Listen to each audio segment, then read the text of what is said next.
अस्सलामुअलैकुम। मैं हूं अदनान खान और आप तमाम को लर्निंग स्टूडियो में खुशामदीद। जैसे कि हमने प्रीवियस लेक्चर में देखा था कि हम इमेज किस तरह से इंसर्ट कर सकते हैं अपने वेब पेज के ऊपर, तो आज के लेक्चर के अंदर भी हम इमेज से रिलेटेड ही वर्क करेंगे कि हम किस तरह से इमेज के अंदर साइजिंग वगैरह चेंज कर सकते हैं। तो आपको आउटपुट दिखाया था मैं यहाँ पर कि हमारे पास प्रीवियस लेक्चर के अंदर जो हमने काम किया था उसका आउटपुट ये आया था हमारे पास कि हमने एक इमेज लगाई थी अपने वेब पेज के ऊपर इमेज के टैग की मदद से। तो आज भी हम इस लेक्चर के अंदर यही करेंगे कि हम किस तरह से इमेज के अंदर फर्दर चीज़ें प्रोसेस कर सकते हैं। तो आपने अब तक अगर मेरे चैनल को सब्सक्राइब नहीं किया तो मेरे चैनल को आप सब्सक्राइब करें और बेल आइकन को प्रेस करें ताकि मेरी कोई भी नई वीडियो आए तो वो आप तक पहुंच सके। तो हम चलते हैं अपने लेक्चर की तरफ। तो आज के इस लेक्चर में हम देखेंगे कि हम किस तरह से, अभी देखें यहाँ पर इमेज जो हमारे पास साइज़ है वो बहुत इंक्रीज़ है, यानी कि बहुत बड़ी साइज़ के अंदर हमें इमेज नज़र आ रही है। तो हम किस तरीके से इमेज के साइज़ को डिक्रीज़ कर सकते हैं। तो यहाँ पर हम एट्रीब्यूट यूज़ करेंगे। वो एट्रीब्यूट होगा हमारे पास एक हाइट का, और हाइट हम यहाँ पर डिफाइन कर देते हैं कि 200 px। इसी तरीके से एक एट्रीब्यूट और यूज़ करेंगे हम, वो एट्रीब्यूट होगा विड्थ का। तो हम उसके अंदर 250 px करके हम यहाँ पर विड्थ जो है डिफाइन कर देते हैं कि हमारे पास हाइट जो है आप इमेज की 200 कर दो, विड्थ जो है इमेज की वो 250 px कर दो। अब हम कंट्रोल एस करके यहाँ पर अपने वेब ब्राउज़र पे जाते हैं और यहाँ पर इसको रीलोड करते हैं। तो आप देखेंगे कि इसकी साइज़ जो है वो चेंज हो चुकी है। इसकी हाइट और विड्थ जो है वो कंप्लीट, जो पहले जो हाइट और विड्थ थी वो क्या थी अब यहाँ देखेंगे। हम यहाँ पर आके राइट क्लिक करते हैं जो हमारे पास इमेज के फोल्डर के अंदर मौजूद है, प्रॉपर्टीज़, और यहाँ पर डिटेल के अंदर आप आगे चेक करते हो कि विड्थ देखो आप 1000 पिक्सल और हाइट देखो आप 1000 पिक्सल। तो हमने इसको चेंज कैसे किया, अपने एट्रीब्यूट जो हाइट और विड्थ की जो एट्रीब्यूट हमने यूज़ किया है उसकी मदद से हमने इस 1000 और विड्थ को और 1000 हाइट को हमने 200 हाइट और 250 विड्थ में कन्वर्ट कर दिया। देखें यहाँ पर आप 200 हाइट और 250 पिक्सल विड्थ में हमने कन्वर्ट कर दिया। तो हम इस तरह से यहाँ पर क्या कर सकते हैं, हम यहाँ पर अपने पिक्चर के हाइट और विड्थ को कम कर सकते हैं। तो आपने यहाँ पर देखा कि हम किस तरीके से हाइट और विड्थ कम कर सकते हैं।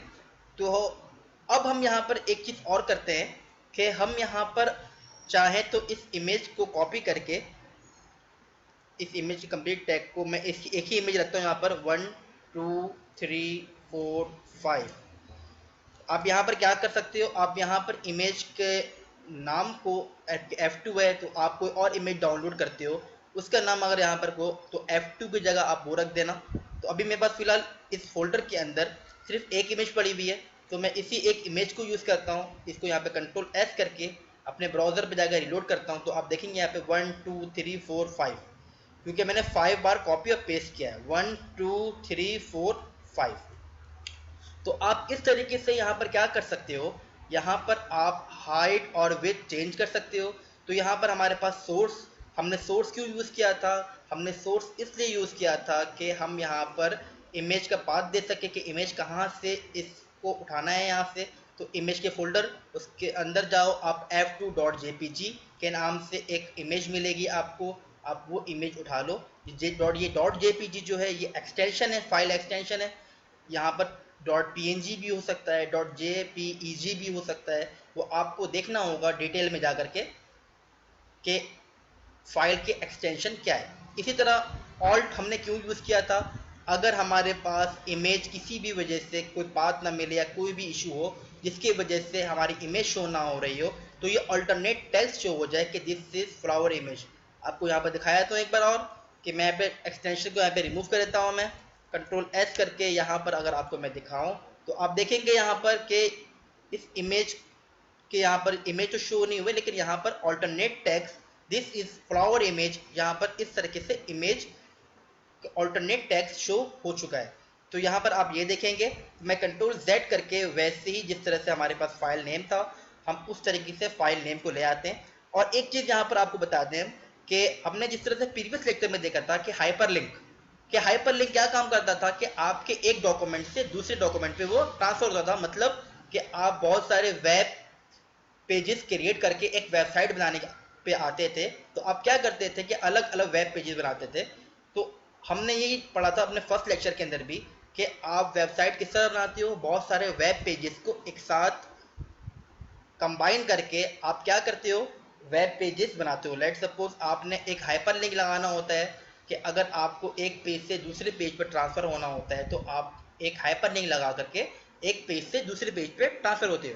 तो यहाँ पर अगर आप चाहो कि ये इमेज लेट सपोज यहाँ पर है आपके पास कि आप चाहते हो कि इस इमेज पे हम क्लिक करें तो हमें किसी डॉक्यूमेंट पे ले जाए या किसी भी इमेज पे ले जाए या कोई भी ABC आप जो भी लिंक लगाना चाहो उस लिंक पे आपको ले जाए तो आप यहाँ पर कर सकते हो।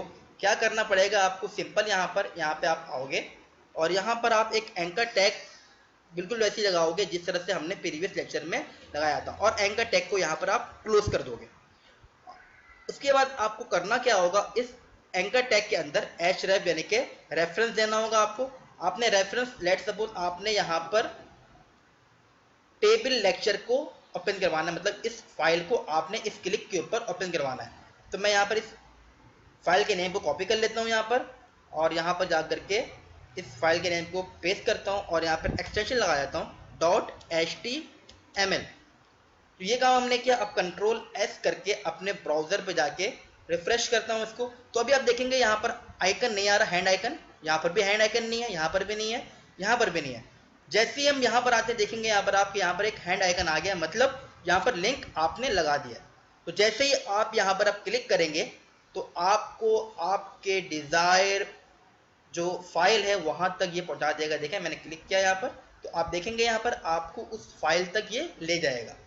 तो यहाँ पर आप इमेजेस के ऊपर भी लिंक लगा सकते हो जिस तरह से मैंने यहाँ पर एंकर टैग लगाया और इसके अंदर रेफरेंस के लिए जो फाइल आपको देना था यहाँ पर आपने वो फाइल दे दिया। इसी तरीके से अगर आप चाहो कि आप इसी फाइल इसी इमेज के ऊपर कोई दूसरी इमेज या यही वाली इमेज अगेन ओपन करवाना चाहो तो भी आप करवा सकते हो। किस तरह से करवा सकते हो ओपन, तो यहाँ पर आप अगेन जाओ इसके अंदर और यहाँ पर href को आप ब्राउज कर लो। तो यहाँ पर आप ब्राउज के ऑप्शन भी होता है। अगर आप ड्रीम व्यूअर ओपन कर रहे हो तो आप डायरेक्ट लिखने के बजाय आप डायरेक्ट जा करके किसी इमेज के ऊपर या किसी फाइल पर क्लिक करोगे तो वो ऑटो क्या करेगा, उस फाइल के पाथ को आपके सामने ला कर रख देगा। जिस तरह देखें यहाँ पर आपके इस फाइल के पाथ को वो ऑटो ला करके यहाँ पर रख दिया। जैसे img फोल्डर नेम /f2.jpg जो इमेज का नेम है, यही इमेज मैं चाहता हूँ अगेन एक ओपन करवा दूँ न्यू डॉक्यूमेंट पे। तो आप देखें यहाँ पर क्या होगा, जैसे मैं इस पर क्लिक करूँगा तो आप देखें यहाँ पर इमेज ओपन हो चुकी है आपके पास। तो आप अगर चाहो कोई इमेज ओपन करवाना, कोई फाइल ओपन करवाना या कुछ भी XYZ ओपन करवाना उस लिंक के थ्रू, एंकर टैग के थ्रू, तो आप उस इमेज पे लिंक दे सकते हो। तो आज की लेक्चर के अंदर हमने देखा कि हम किस तरीके से इमेज के साइज को डिक्रीज करते हैं या इंक्रीज। आप चाहो तो इंक्रीज भी कर लो यहाँ पर साइज को, कोई इशू नहीं है, या डिक्रीज करना चाहो डिक्रीज कर सकते हो। और इसी तरीके से हमने ये भी देखा कि यहाँ पर हम किस तरीके से अपने इमेज के ऊपर लिंक दे करके कोई भी फाइल या कोई भी इमेज ओपन करवा सकते हो। तो ये दो चीज़ हमने देखी यहाँ पर। तो उम्मीद करता हूँ कि आपको आज के लेक्चर के अंदर हमने जो भी पढ़ा, जो भी देखा वो आपको समझ आया होगा। अगर आपको इससे रिलेटेड कोई भी क्वेश्चन हो तो वो आप मुझसे कमेंट सेक्शन में मुझसे पूछ सकते हैं, तो इंशाल्लाह मैं वहाँ पे आपको आंसर दूंगा। और आपने अब तक मेरे चैनल को सब्सक्राइब नहीं किया तो मेरे चैनल को आप सब्सक्राइब करें, मेरी वीडियोस को लाइक करें, कमेंट करें और शेयर करें।